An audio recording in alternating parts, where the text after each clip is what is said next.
This is Strange New Trek, a podcast about the life and times of Captain Christopher Pike. And now, your hosts.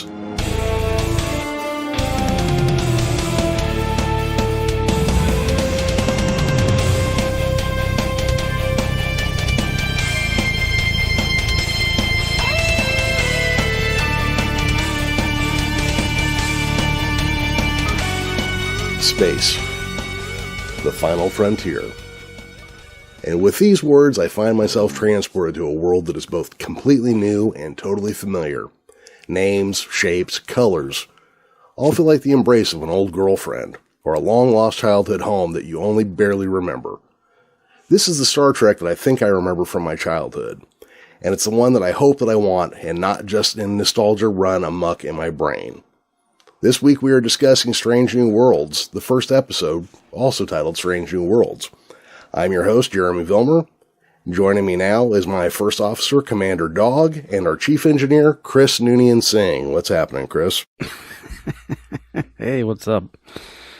Man, got bumped off the bridge by a dog. That's awesome. Well, she lives here. You're just kind of down in the engine room, Makes sense. But at least we know where your post is permanently going to be at now, Yeah. All that moving around and shuffling around was getting annoying. Had to get tired. Did you even get out of your backpack those first 11 episodes? I did not. Yeah. And the good news is, you've already got an employee for you down there in the engine room. We got Will down there running our YouTube station, too. Yeah. So you've got the only guy who ever almost had to fistfight Randy Macho Man Savage, his brother, and his dad over a Bob Roop sugar hold working for you now. And I'm going to apologize. I just got back from vacation in Risa, and the day I got back, I also caught Andorian lungworm, so I'm a little under the weather here. It's too bad you didn't catch it over in Greece. You could have quarantined there. That would have been quite lovely, especially the last place I was. That would have been quite nice. Yeah, Mykonos, if you ever get a chance to go, drop what you're doing and go. Unless it's summertime. Because then it's 105 with no shade. So, Chris, real quick here, one of the things that we did is we were doing the episodes of Discovery that Pike was captain during, but we kind of ran out of runway there before Strange New Worlds started. Yeah, and we asked a couple episodes ago, like, how everybody want us to handle it, and the overwhelming response was we stop Discovery and just come on straight to Strange New Worlds. So here we are. So that is what we are doing today. So this is our first episode. Do you have anything we need to put in here before we get started on our recap? No, I don't think so. All right. This episode starts with a voiceover by Una. It goes like this, actually. I'll just go ahead and read the whole thing. No matter how many stars there are in the sky, no matter how many galaxies swirl beyond our own, no matter what the mathematical probabilities or the number of times we say we are not alone in the universe, our first visit from the stars is always the province of children's stories and science fiction. First contact with aliens lives squarely in the impossible. First contact is just a dream. Until one day, it isn't. Yeah, I really love this scene, the way they shot it. Having the Kylie people all kind of with their backs to the camera, so you're not actually knowing that they're an alien to us species until, like, right after that quote said, and the lady turns around and there's Una's ship hanging out there in space. The very familiar shape of a Federation ship. At first, they have us thinking that we're talking about humans' first contact from somebody. And of course, it turns out we're talking about us first contacting the Kylie. We kind of jump now over to Pike, who's cooking breakfast for what appears to be a friend he had a sleepover with, perhaps? Yeah, Captain Patel. I kept thinking they were saying Patel the entire time I was watching that. Yeah, it's B. Patel. Although, to be fair, when they first showed her laying naked in the bed, I thought for sure that was going to be Una. Oh, did you? I did. Oh, I could see that, yeah. Just got a shapely back and some long dark hair. Yeah, I didn't. Yeah, there's not a lot of context for the image you're seeing until she comes out, but when I first saw it, I was like, is that Una? Come on now. What are you doing, Pike? Well, he's maybe not making some of his best decisions, but he's not violating that directive just yet. One of the things I found interesting here is that he is watching The Day the Earth Stood Still. Yeah, basically 1951's idea of what our first contact might look like. Mm-hmm. It was also directed by Robert Wise, who is the man who directed Star Trek: The Motion Picture. Oh, that's who we have to thank for that. Mm-hmm. Now, what I found interesting here is, of course, because when we were first starting this show, I wanted to compare the episode The Cage to the movie Forbidden Planet. Yeah. And as this episode progresses, the more I want to compare it directly to The Day the Earth Stood Still. Yeah, I could see it probably having some parallels, which, I mean, probably on purpose, too, since I'm sure they integrated the movie in with the episode. Yeah. I also always noticed that in Pike's quarters, he used to have a giant 3-way giant TV set console in his room, so it makes perfect sense to me he'd have a huge TV in his living room. Yeah, I kind of like the way his cabin was outfitted. Like, you could take somebody from 2020 and not a whole lot would seem out of place in there. Yeah, even the telephone is kind of an outdated elephant in the room because it was one that dates back to the 60s or 70s. Yeah, that rotary type phone. Yeah. They had in there. So I thought that was kind of cool. Captain Patel gives him a hard time over watching the Day the Earth Stood Still again. So I have to figure he watches this quite a bit. Pike is looking a little extra shaggy here. So I think not only does he watch The Day the Earth Stood Still, but maybe old reruns of Grizzly Adams. Yeah, he looks like he's been through the ringer a bit. A little bit.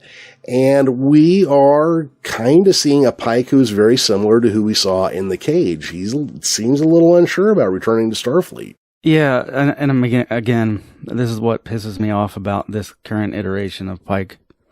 At no point do they ever call back to any of that. Yeah, I hadn't even really considered that. I mean, I still don't understand why, like, now obviously in this entire episode, we get a more familiar Pike for sure than what the second season of Discovery was like. But again, like, there's even certain scenes in here that the scene is set up a little bit like it was in The Cage, but at no point, man, I can't believe here I am again, feeling this down, going through another bout of crap. Yeah, I haven't felt like this since, that time we found Talos 4. Yeah, it would be nice to see a little more callback, probably. Captain Patel tells him that they can talk about whatever it is he doesn't want to talk about, which he obviously doesn't want to talk about. During this entire conversation, his communicator keeps ringing, but he's not going to pick it up. She says that she'll be out for a month, and he tells her, well, I may still be here when you get back. Look me up when you're back. And she's like, I really hope you're not here when I get back. So this is probably not a super serious relationship. No, this is, I think, captains with benefits. Yeah, probably. 2 ships who pass in the night, so to speak. And so, Pike being the created during the cowboy era kind of guy he is, he jumps on a horse and goes for a ride in the snow. I have only ridden one horse in the snow, and I would never do it again, especially not for fun. My dad had this crazy horse that only he could touch or get near, and he could fire a rifle right from its back. Anybody else got near it, it would kick and bite. And so I had to ride this thing through a couple feet of snow one time, and I was like, no, I quit riding horses shortly after that. I was like, nope, that's it. That damn thing's crazy, and I want no part of it. So while he's riding out there, a shuttlecraft buzzes him on his horse. And the shuttlecraft lands, and a man who exists to piss off fragile racists who love Star Trek everywhere, Admiral Robert April, steps off of it, and we see him for the first time ever in live-action television. Yeah, they Nick Fury'd him, man. Yes, they did.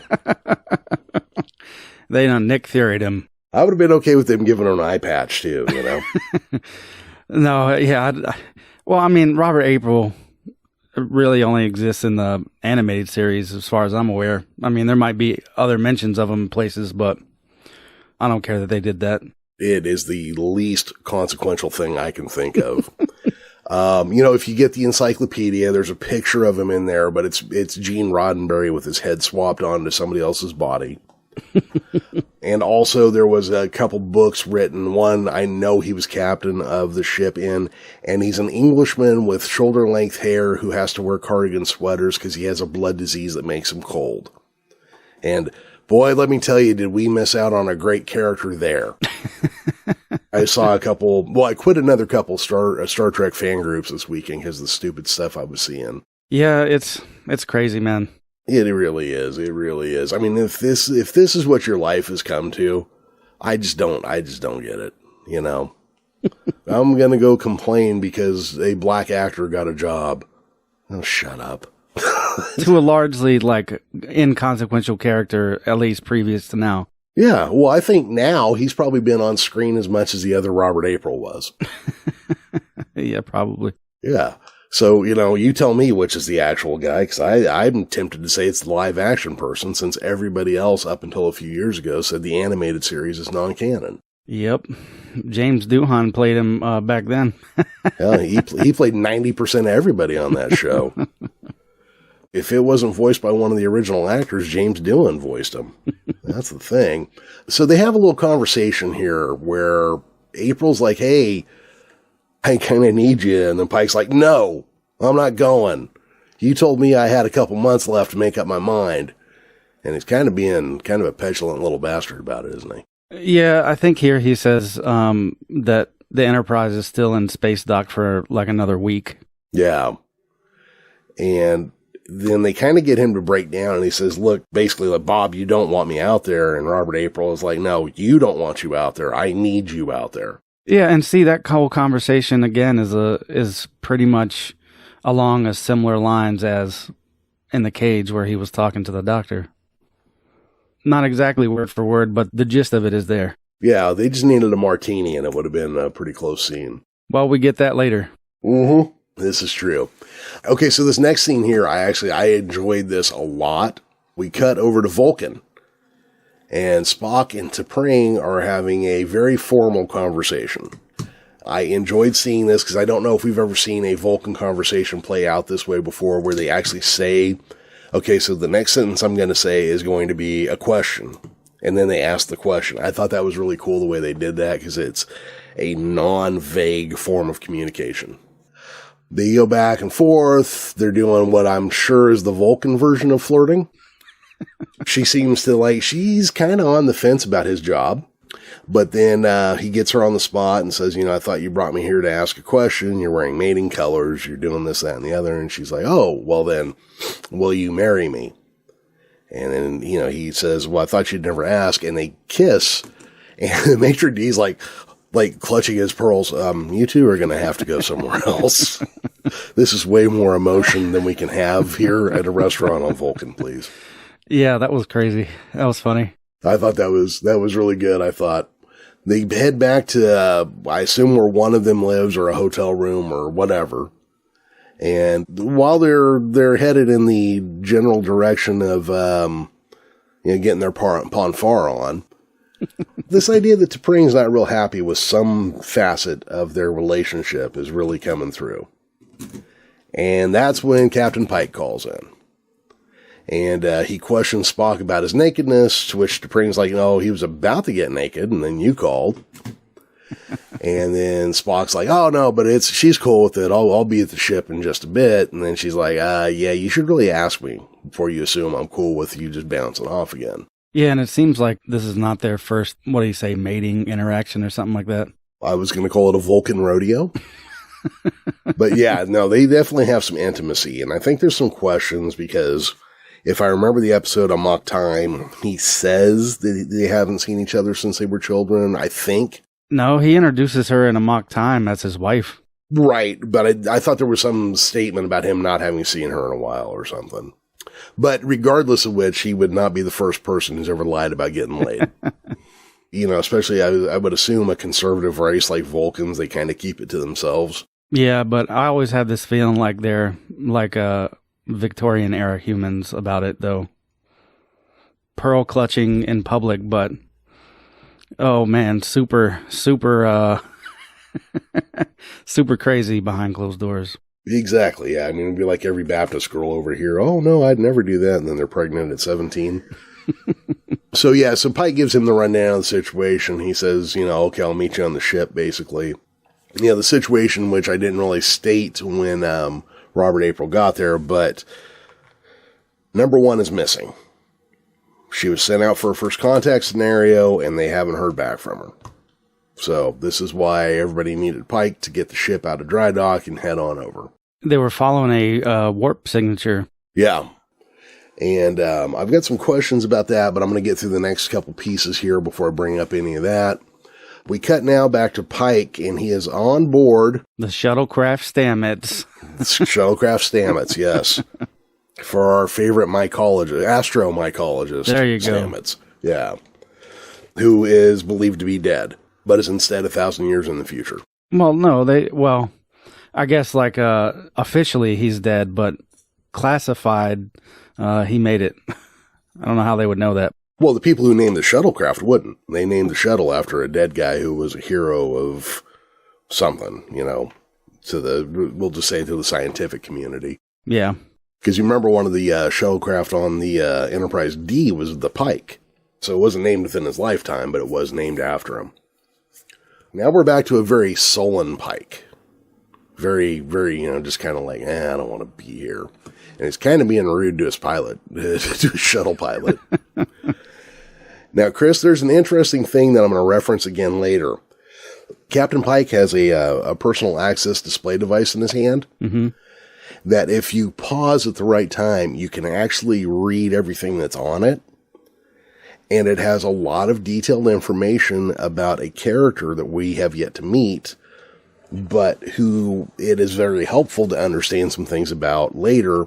And we also can then discover that Pike didn't even bother to read her resume.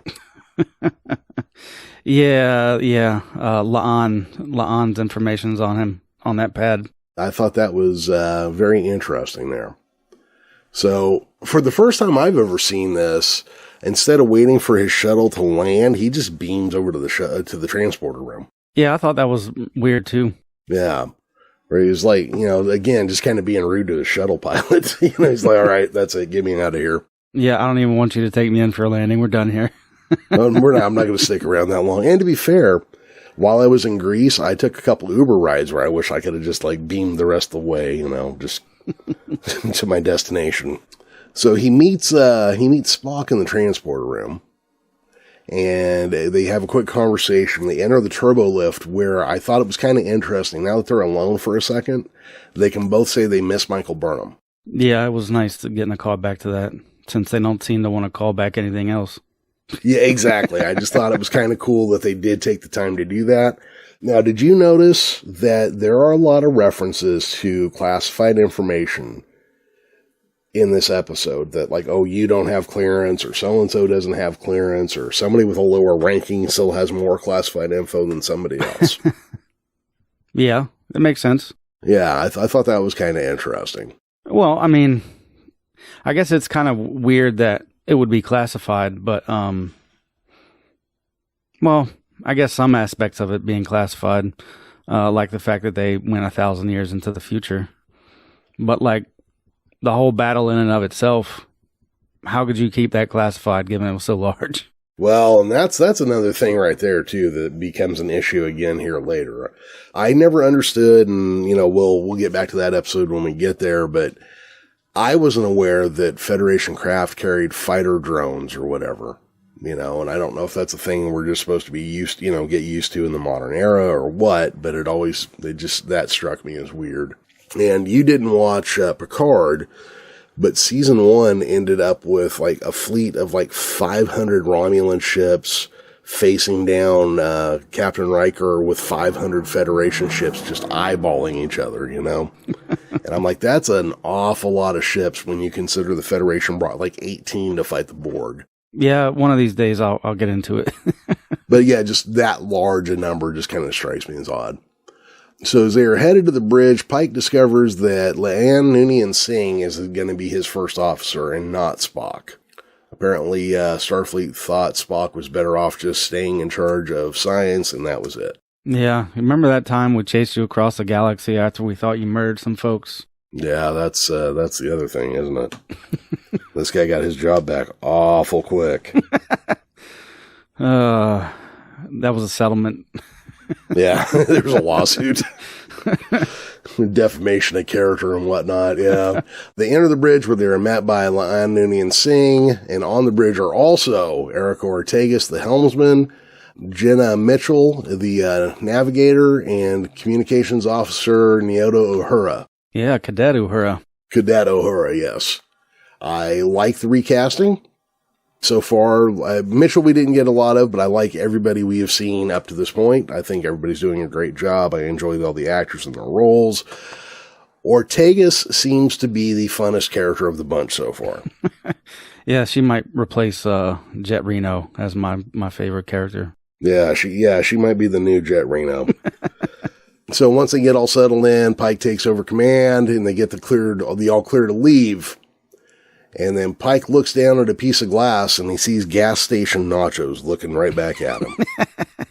Chris, I don't know if you guys eat a lot of gas station nachos over there, but back in the 90s we used to hear, and the thing is, when you eat gas station nachos, they repeat on you, and you keep seeing them over and over again. Well, if it's like 12, 1, 2 in the morning, and you still haven't made it to bed yet, 7-Eleven's a good choice for some chili cheese nachos. Yeah, there you go. But when you have them, you're going to see them some more. You're going to constantly see them throughout the rest of the day. At least one more time. Yeah. So then Spock kind of has to get his attention, like, Captain. Good, man. Hey, man, what do you got going on there? So Pike's like, oh, yeah. Ortegas, take us out. And then he gets Uhura to open a shipwide channel. And again, Pike makes a lot of jokes. I wonder how long they're going to be able to keep this joking nature with him, because it's a deflection thing with him, I get a feeling. Yeah, that's what my therapist tells me. Oh, yeah, that's what it is. When you're having trouble coping, you just start making jokes, Yeah. But he says that he hopes someone was caught with their hair wet or their pants down. And then he kind of talks them through, hey, so Starfleet detected a warp signature and we sent out a team for first contact. We haven't heard back from this team that was aboard the USS Archer. But hey, everything's going to be cool. Nobody's going to die. I love how he points this out. Hey, nobody's dying today. This isn't going to be anybody's last day. It's going to be cool, guys. So just go back and dry your hair.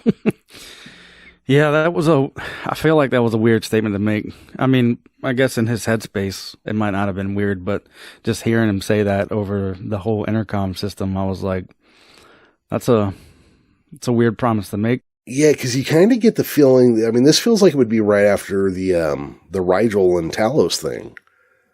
Because when they were headed to Talos, it was right after they left Rigel and they lost a bunch of crew members.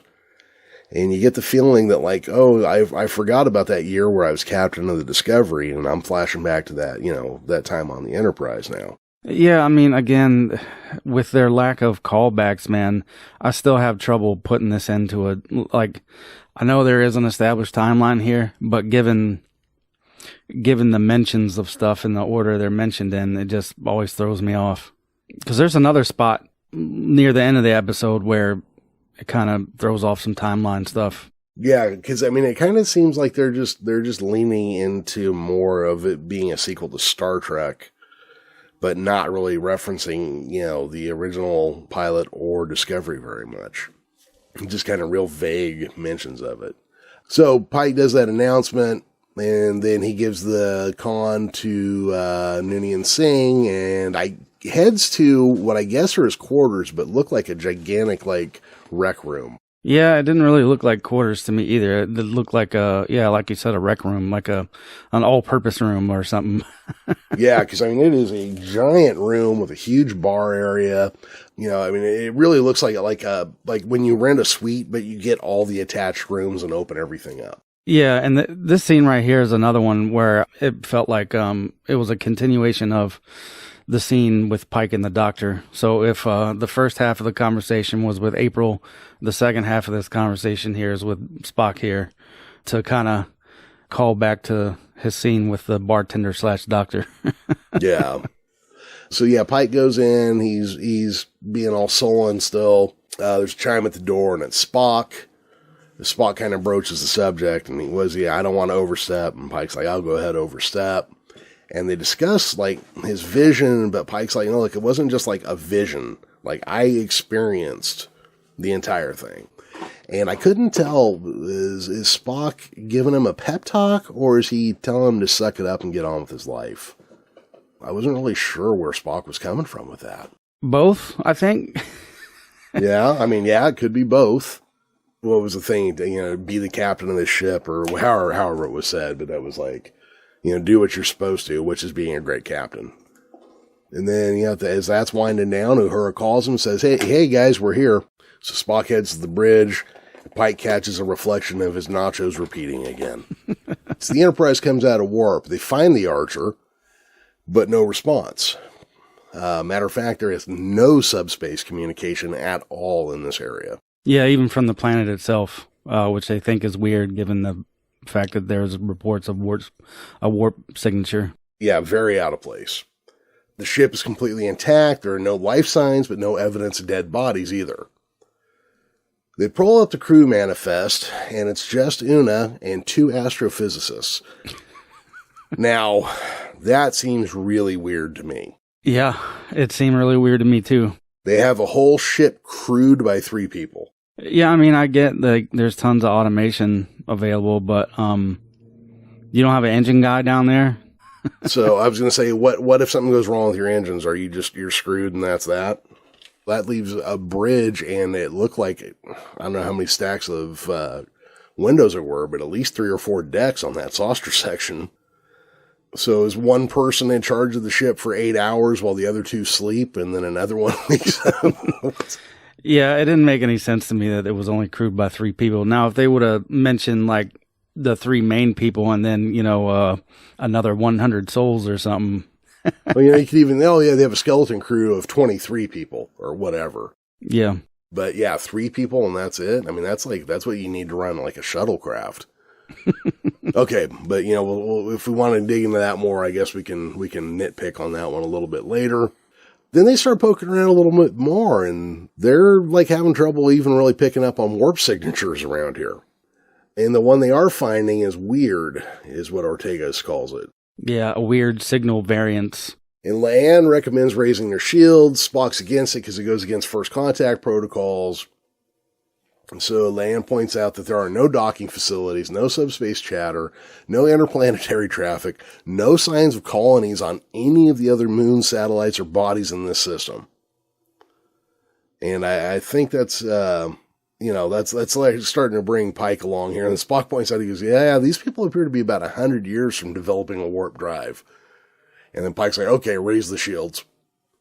And pretty much as soon as he does that, the planet opens fire on them with some plasma torpedoes. Yeah, which he also thought was weird since it was like some old tech. Yeah, I wonder, do we have plasma torpedoes and just don't know it? Right now? Yeah, because that would put us about the same time as these people, right? It's classified. Okay. Figured you might know. I don't know nothing like that, I promise. So they raise the shields, the planet opens fire on them. Pike orders the ship to go into higher orbit, that way and maybe it'll look like they were destroyed. And that's when Spock recommends going to red alert.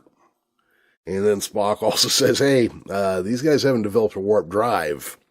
They've developed a warp bomb. Yeah. This whole conversation was really weird, too. Now, granted, they don't really have a full understanding of what has happened here until they get down to Una, but so I guess we can talk about that conversation when we get to it, but super weird. All this. Everything is severely out of place here. Okay, so Spock, Noonien-Singh, and Pike all kind of talk over what's going on. Does General Order 1 apply? Trying to figure out kind of where this all fits in. It's also where Spock points out that no one has ever developed a use for warp before warp drive. So somebody may have figured out how to make a weapon out of it later, but they started with warp drive. Yeah, that seems to be the normal flow of things. Or, what do you say? Something about making a nuclear bomb before they discovered particle physics. Like, yeah, it makes sense that would be super out of place. Not totally impossible. You could conceivably make a nuclear weapon without knowing the physics behind it, but unlikely. Pretty thin, All right, so as they're discussing that, Pike says they need to go to sickbay. In sickbay, we meet Dr. Mbenga, who Pike and he had toured each other's home regions together, and Nurse Chapel, who's there as part of a civilian exchange program. Within the first 5 minutes of both of these characters, I believe we have more characterization out of them than they did in the entire original run of the original series altogether. Yeah, yeah. I'm liking those two so far. Both of them. A lot of fun so far here. Nurse Chapel explains that she's going to mess with their genomes to make them superficially resemble. I'm calling them the Kylians in my notes. I don't know if that's the proper term. Leanne asks if it's safe, and Chapel jokes it almost every time. So Spock's mixed ancestry here, being part Vulcan, part human, come up, and that Chapel may have some issues with it because it's just such a hard thing to try to adapt. You're not just dealing with one, you're dealing with two at the same time. So she gives them all a shot, which, kind of makes it's supposed to be very painful, and it makes them look like the people on planet Kylie. Leanne asks about the sedative and says she doesn't want it. Pike kind of comes over and has a talk with her, and she's like, is this an order? And he's like, no. So she gets the shot anyways, with no sedative. So now everybody heads down to the transporter room where Chief Kyle, a man who we have seen in the original series, but he was much more British in that show than he is now. And he's also wearing like a third variation of the uniform that we have seen here. Oh, actually, I don't know if it was the speech he already gave or one that's coming, but there's one time where he's talking on the intercom and they kind of pan through multiple spaces on the ship. It seems like there is a lot of different uniform variations out there. Yeah, because I've even seen like a clip of Uhura with a big cowl neck like the old dresses had too. We haven't even seen like standard ones like dress uniforms or anything yet. So we get down to the transporter room. Chief Kyle informs our genetically altered crew that their clothing, universal translators, and tricorders will be added by the transporter buffers as they're being sent down. And Pike cracks what is joke number 5 by my count at this point. Okay, so they beam down to an alley. Spock is a little bit unhappy to be wearing short pants, and I am a person who does believe that grown men shouldn't wear short pants, so I get where he's coming from. They kind of start picking up some details about the world that they're on, descending factions, reports of a deadly new weapon for use against domestic targets. Pike and Spock begin to talk about America's second Civil War. Yeah, this is where I kind of had, it's not so apparent here, but later on in the episode when he talks about several civil unrests in a row, the timeline is a little weird. Yeah. But Star Trek since The Next Generation has done this, where they hint to the atomic horrors at the end of the 21st century. Even the original series did it with the eugenics wars and World War III. I guess it's just a problem for me because some of the video they show from those have been videos from recent times. Yeah, very pointedly. So seeing that, then him talking about the second Civil War and then the eugenics stuff that supposedly happened in the 90s, I'm just like, man, this timeline really is not making sense to me. Okay. So you didn't watch Picard. There are several references in that series to how records from like the 1990s to the 2050s or the early 2100s are really jumbled and not very reliable. So they were already setting up Khan's time about the eugenics wars in the 90s. Oh, wow. No, the issue for me is not necessarily the words that come through for all this stuff. It's weird seeing that real footage and he's talking about something different in the show, sort of. Well, he may not be talking about something different. That's fair. He may just be talking about something that's the end result of it. Because, I don't know. Well, you guys had that Unite the Right rally out there in 2017 or 2016, whenever that was. Well, the video he shows in the later on is from January 6th. Yeah, January 6th. So seeing that while he's talking about it as a second Civil War, and then he jumps immediately, and then it was called the Eugenics War. And then World War III. Yeah, and then just World War III. Jumping ahead of ourselves, though. Yeah, we are. But no, I get where you're coming from with that. But also, it's not like the Civil War just broke out in 1861 with no lead in ahead of it. There were years going into that. Well, I mean, some would say the country is still in recovery from that. Yeah, I think you can see that in the South. But, we'll save our expert political theories for another time. That's for a different podcast. The politics of Star Trek Strange New Worlds. Exactly. Okay, so there are protests going on everywhere. They're outside a building where their scans have led them to. Two Kylie scientists emerge, acting fast. Land distracts the scientist while signaling Spock to give him the old Vulcan nerve pinch. Yeah, I like that whole sequence. That was pretty good, yeah. His neck. They decided to base their disguises and badges off of replicated scans of their stuff and to knock them out and send them up to the Enterprise. You can tell that the Prime Directive is not a fully formed thing at this point. A returning issue comes up. Spock's disguise is not going to hold up due to his genetic mixture, and he's going to need to get a booster to his eyes to pass the scans that they're going to need to go up against. And Binga and Chapel scan the kidnapped aliens, looking for a match to Spock to make the booster. The first one isn't, but the second one is a match. But one of the Kylies awakens, and Binga quickly sedates him. But while that's going on, the second one wakes up, and takes off. Yeah, and Binga and Chapel recall another incident they went through like that on Delta Scorpii 7. Yeah. Which I don't believe actually has any details yet, but it's like one of those things like the noodle incident. Oh, we don't talk about the noodle incident. Or, from Marvel, Hawkeye and Black Widow. Budapest or whatever it was. Yeah, Budapest. It might be a similar thing for that. Maybe it'll just be a running joke that they never explain. No, that'd be kind of cool if they kept it that way. Especially if they kept adding super crazy details to it here and there. But do you remember the Blue Monkeys? Oh, God, the Blue Monkeys at Delta Scorpii 7. How could I forget? So, Chapel, so Mbenga basically is like, go get them, so she takes off. Well, it says something like, why does this always happen? And he's like, well, because you're my favorite or something. She takes off after the guy down the hallway, and she thinks he's got him, but he's backed up against the turbo lift. Door opens, he pops in, and he's off. Which actually leads to a great scene of the guy's on the turbo lift, camera pulls out a little bit, and he's standing next to Uhura. I like that scene, but it was super weird. It was. But see, Uhura is supposed to be like a quick study and good at gleaning information from, media that she comes across on these alien worlds. And she gets the guy talking about what sounds like the local version of football. Yeah. Tag ball, yeah. Or as we call it here, sports ball. We don't really have as much like college football and stuff out here in the West as you guys do back there. So she gets the guy to start to relax and kind of, they're having a conversation. They hit the bridge, and Binga uses the medical transporter to send Nurse Chapel ahead. So as Uhura and this guy are stepping off the turbo lift, she zings them with a sedative. Twice, it looked like. And gets him back down to sickbay.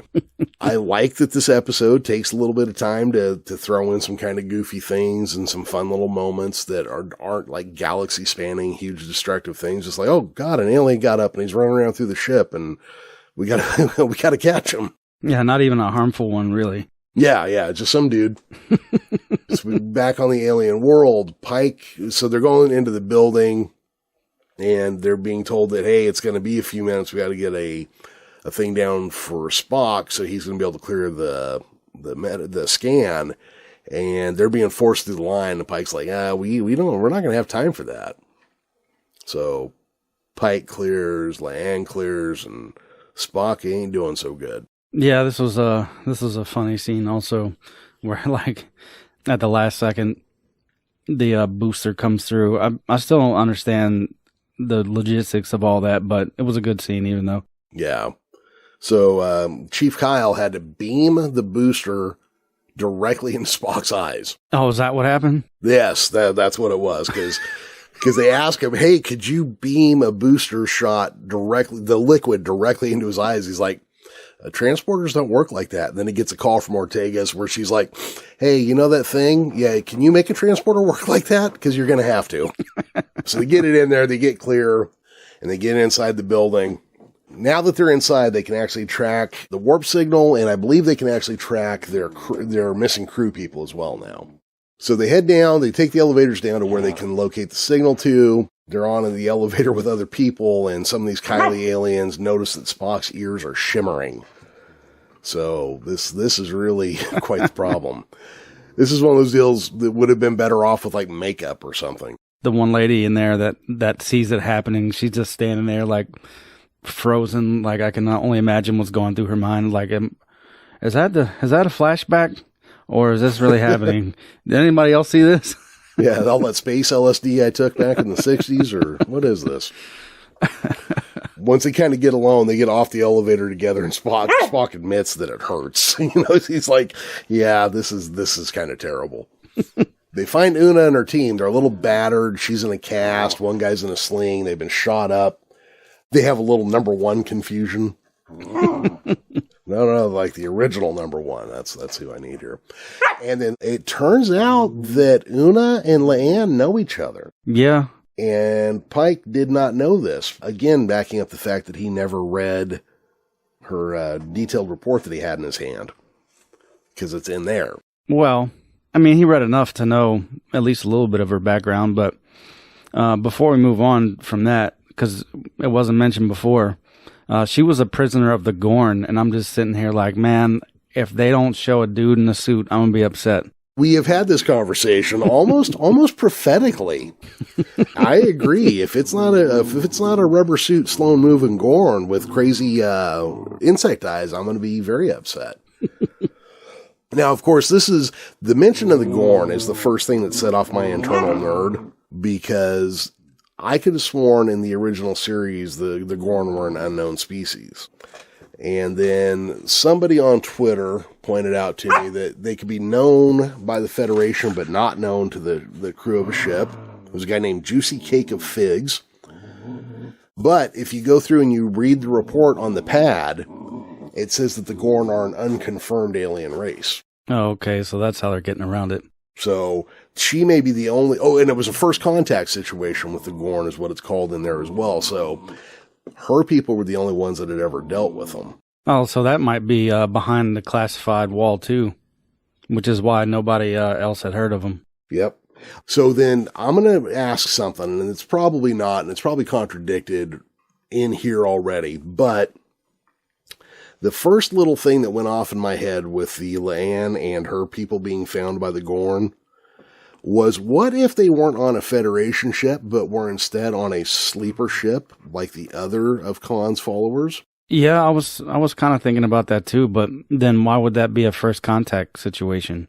Or is it maybe the Federation is just billing it like that to obfuscate Khan's ships? Yeah, I mean, that's the thing is that, who knows why it's called that way, But her name is kind of suspicious, and the fact that it was just her and her family in this group, which makes them sound like colonists and not Starfleet people, and she was a little girl. So far, until they say otherwise, I am thinking that they were on a generation ship like the Space Seed Botany Bay was. Well, we'll see. The only thing I have for Leanne in my notes is just a question mark next to her name. Mm-hmm. She's a big unknown in here. Yeah, and her hairdo. How did she do that to her hair? I don't know. Looks cool though. Yeah.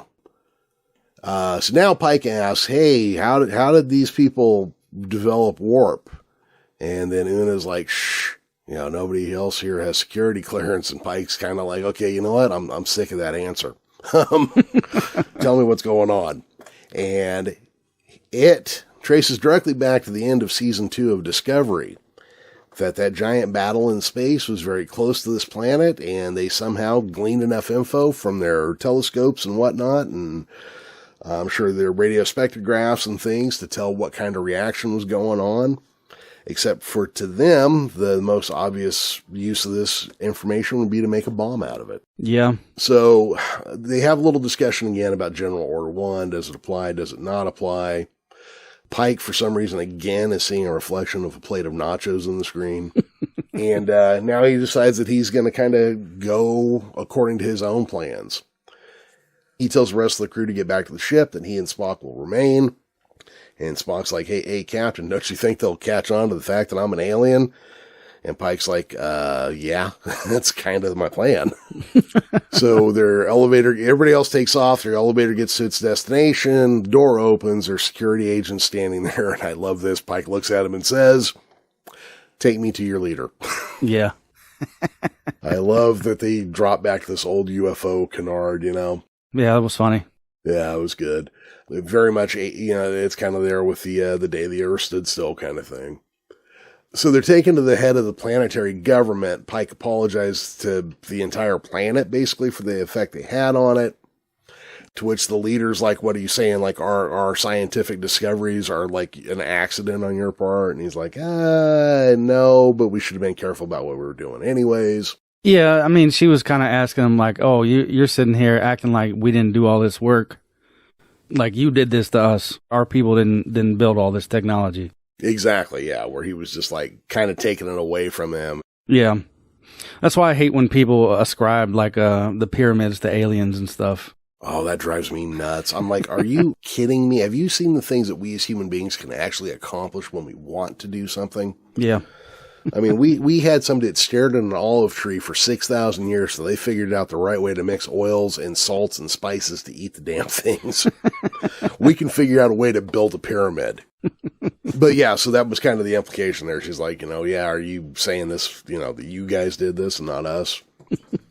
But Pike like tries to explain to him, like, look, you guys are looking at this like this gigantic destructive force, but it can actually be used to do these other things, like, to actually bridge the distance between worlds and blah, blah, blah, blah, blah. But also its destructive capacity is just off the charts. And he and the leader start having a discussion, how about seditious faction? This term, and I'm sure it was meant to, this term bothered me a lot. Yeah. When you use the term faction, let's not worry about seditious right here, but faction, that seems like a small group to me. So you're planning on to drop this warp bomb on what's probably a relatively small group compared to the rest of your planet population. And since earlier they bring up the fact that they were talking about using it on domestic targets, like the whole thing was just like really, really, really troubling to me. And I'm sure it was meant to be. And apparently whatever conflict's been going on, it's been going on for centuries. Spock, of course, compares it to mass murder. And then she asks if there are people that had never had to put down civil unrest before. And then Pike brings up, negotiation and debate and blah, blah, blah, blah, blah. And then he brings up a phrase by the Kikuyu people, I believe is how it was pronounced. When elephants fight, it's the grass that suffers. That's a really weird thing to say to an alien race. Yeah, who may not have grass or elephants. I feel like he could have picked a more general proverb to quote. Yeah.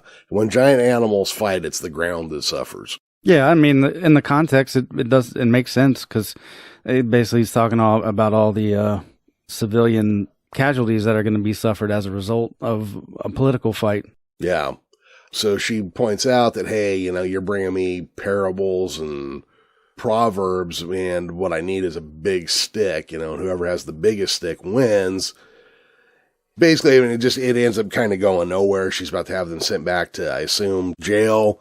And then Pike shouts out to his communicators, like, all right, guys, bring it down to visible. Make sure everybody can see you. And, hey, what do you think the size of my stick now?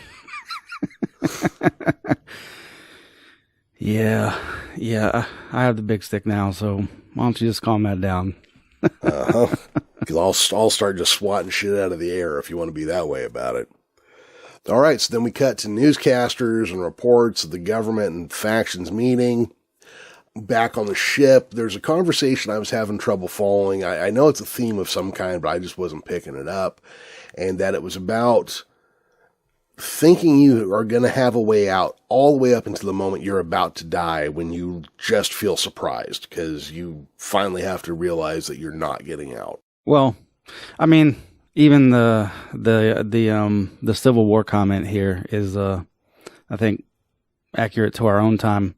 You kind of see people on one side or the other in our real world political affiliations who welcome a civil war type thing, a violent civil war, but none of them have ever lived through something like that.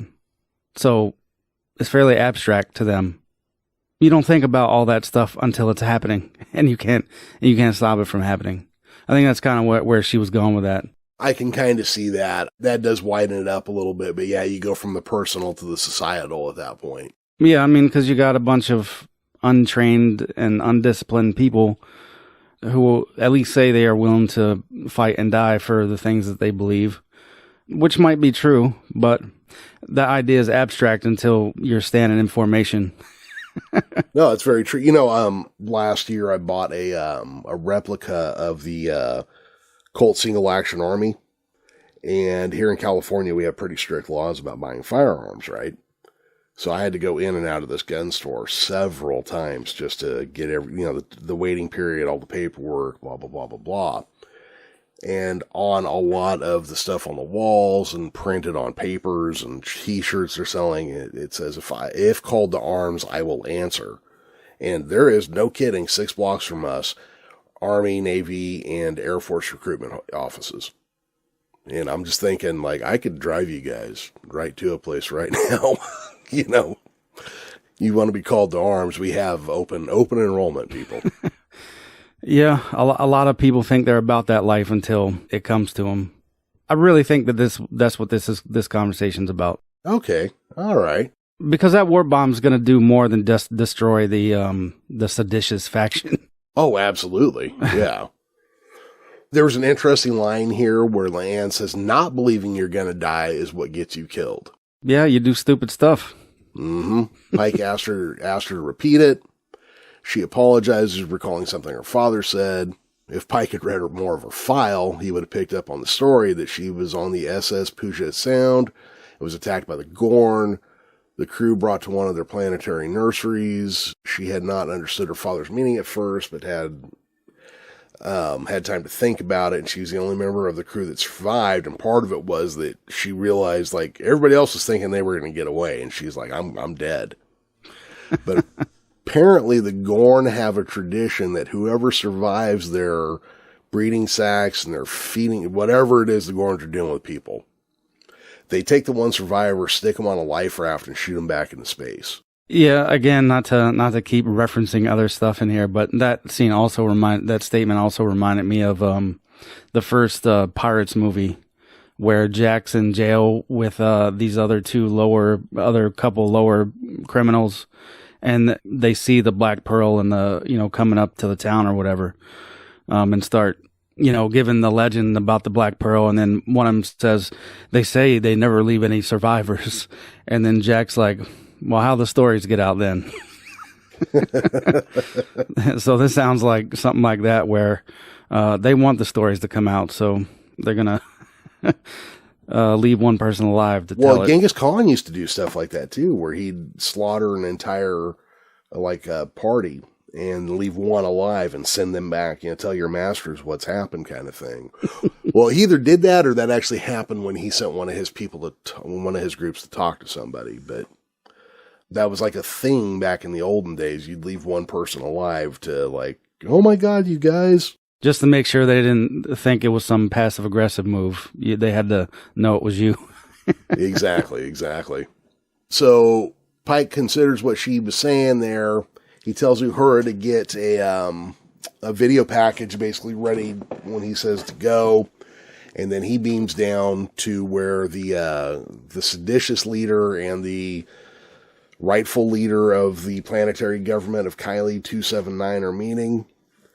I love this because this scene was in the trailer where he beams right in between them on the debate stage. And, hi. Yeah, I like that one too. He kind of launches into I guess this would be the opposite of a Pike-spirational speech to begin with, where he's trying to warn them first before he inspires them. I don't know, man. I think you could still wrap this up as a Pike-spirational speech. It starts out dark, but I feel like by the end he's a little optimistic. Yeah. Okay. You know what? Yeah, I guess that would still go in there. But he kind of gives them the what for, hey, we were in a situation like you. Even though we're very far apart, we're very much alike. We had all this happen, and then the Second Civil War, and then the Eugenics War, and then became World War III. We lost 600,000 different species of plants and animals, the deaths of more than 30% of all of Earth's population. this technology you guys have just developed, it's going to give you more than enough power to do it. So, go ahead, kill yourselves, blow yourselves apart, or join us. Reach for the stars. Yeah.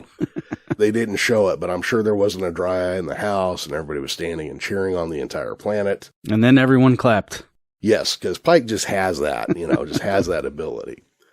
We cut to what I thought were like some really neat scenes now where they're showing like school kids and colleges and doctors, and they're like showing like, okay, here's what the Enterprise looks like, and here's what humans, and they're kind of like doing this stuff where you can see that this planet's kind of like going, hey, you know what, maybe let's go ahead and pull our heads out of our bums and let's try this out. Yeah. So it was kind of this cool, like, montage-y, like, look back at that matched the opening montage.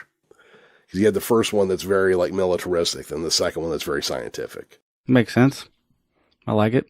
All right, so then we jump back to Starbase 1, where Admiral April was like, wow, you guys should really be in prison now. I just barely kept you out of that. But Spock's like, yeah, well, I guess it's kind of hard to, like, tell everybody the truth about what happened here since everything's hidden behind, like, 19 layers of secrecy, and you couldn't admit that this battle ever happened, let alone that that's, how these people developed warp, and so it kind of doesn't allow General Order 1 to take precedent.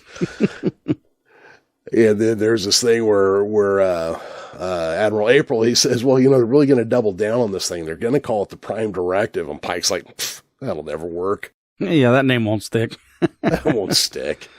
Una asked if she can return to the Enterprise. April basically throws it to Pike on, hey, if you're going to stay in the commander's chair, are you, is it okay? So that's all cleared up. Later, after that meeting, Leanne meets with Pike in private in what is, again, either a rec room or his quarters, and I'm not really sure. And he asks her to tell him about what happened with the Gorn and with Una. And, she kind of re-tags the story, and this time includes how Una Chen Riley had been an ensign aboard the USS Martin Luther King Jr. and found her and helped her get home. And then a little conversation about them trusting each other. He's like, so you didn't know if I would trust you, so you decided to not trust me. And then they kind of talk about some things where they'd sent off seed pods before World War III, and that by the time the planet was recovering, they'd try to get some of these things back from space, but by then there were these giant forests growing in these seed pods, so they just made Starbase 1 out of it. And then he offers her a formal place on the Enterprise as the security chief. He goes through a captain's log of, ruminations and this, that, and the other.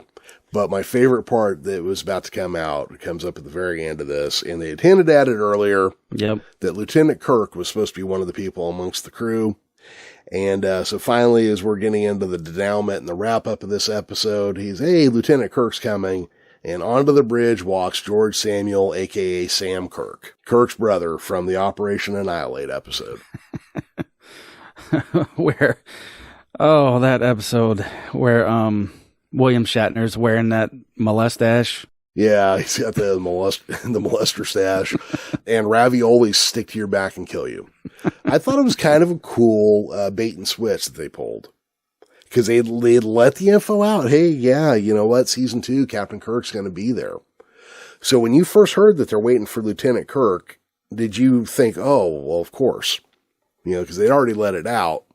And then when it shows up and it's Sam, you're like, oh, you devious little monkeys. Yeah, I did initially assume that it was James Tiberius. Yeah. And those two names next to each other. You got James Tiberius Kirk and George Samuel Kirk. It's like each parent named one of them, And then we didn't really get to meet him yet, but Lieutenant Hemmer, the new engineer, is coming on board. And they get clearance to depart. Spock says everything's go. Ortegas asks what the course should be, what the mission is, and then Pike gives them the opening voiceover. Yeah, I really liked his voiceover on that. Yeah. I was stoked. Now, how much of that was just me being soaked in nostalgia, I couldn't tell you. Well, I think they did a good job with it. I do too. I think there's lots of room for them to grow, lots of places for this show to go. one of the things I'm concerned with is I don't want to constantly see Pike seeing himself in his post-Delta Ray state. Like, they pulled it up 4 times in this episode. I think that was a little heavy. I get why they did it. They were trying to set the character. But I don't want that to be like a weekly thing. Yeah, hopefully they were just doing it this time just to let you know that it happens. And they don't really need to address it again unless the story calls for it. Yeah, I mean, you can take it out here and there as you need to. It just doesn't need to be constantly a plate of nachos in a mirror, Yeah, every time he looks at a reflection of himself. Yeah. Can you imagine how hard shaving would be in that situation? Surely they have some robot on the ship that does all that. I would hope so. By that time in the future.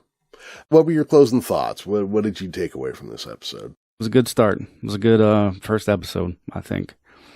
And since they, they kind of got the first handful of episode kind of staggering out of the way in Discovery, this one felt fairly smooth. There was no, weirdness going on while they try to find their feet, I guess. No, this felt like a fully formed show that was ready to go. Yeah, like I said, I think they got all that out of their system for the most part, that second season of Discovery, so it was an easy transition over to this one. I have to say that, obviously, when you saw the original Star Trek, that was all, when I did, it was all in reruns, and you weren't meant to watch them in order. By the time the next gen came along, the first episode had to do a lot more heavy lifting because a lot of people were just kind of going to give it a chance. Out of all the newly launched Star Trek shows I have watched, this has been my favorite first episode. Yeah, I really want them to not go super over the top with fan service. No, they really need to be careful about that. When they brung Kirk's brother on board, I was like, come on. That was a fairly deep cut too, because even I don't often consider the fact that Kirk had a brother. For sure, but given Kirk is a major player in the Star Trek universe, it's the same thing. It's the same issue I have with La'an too. The fact that her last name is Noonien-Singh. So obviously they're connected in some way. Otherwise, why use that last name? Oh, absolutely. And I have some issues with that because not only is there a lot of con adjacent info happening in this show, there was a lot in Picard as well. And it ended with some con specific things happening, but it also ended with references to the riots and things that were going to happen in the future, like in the not too distant future in the Star Trek universe. So I'm a little concerned that they might steep themselves a little too tightly to, hey, everything's connected, and I hate when they do that. I don't have a problem with it as long as it's done properly. And again, Marvel has shown that you can do it for the most part, but most other IPs get it super wrong. Yeah, but I just mean when everything ties back together, it starts to make a universe feel small. Like in Star Wars, when Phantom Menace came out, and it turned out that all the villains from A New Hope and Empire Strikes Back all grew up with Anakin on Tatooine, It's just one of those things, it just makes everything too small. Yeah, they really got to be careful with the fan service stuff, because, yeah, like I said, that Kirk one, I was like, come on. I thought it was dumb already that they were introducing any kind of Lieutenant Kirk. And then when it turned out to be his brother, I was like, okay, you got me, but calm it down. Yeah. No, you're right. Because it was one of those things where I was like, okay, you've done it. Now chill out. Just maybe do less of that from now on. Well, Chris, that is going to cover the episode Strange New Worlds.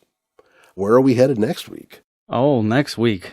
A genetically enhanced pilot is hiding out in a futuristic barracks. His intended target is killed by an invisible machine. With the help of a charming pickpocket, he must choose between long life and integrity in order to avert disaster and save his livelihood.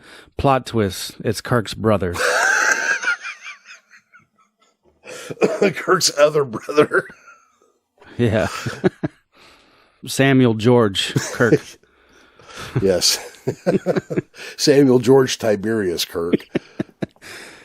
Oh, man. Well, everybody, thank you for joining us. If you have any questions, comments, or theories you want to run by us, please hit up our website at www.strangenewtrekshow.com or follow the links in the show notes for this episode in your podcast app of choice. Please rate and review us wherever you listen to us. It's one small step for you, but a giant leap for this show. And I do want to give a special thank you to Miguel Esparza for the Strange New Trek theme song, as well as Will Harding, our YouTube guy. Thank you for listening. Don't forget to set your phasers to stun and join us next time when we're on to the next planet of the week.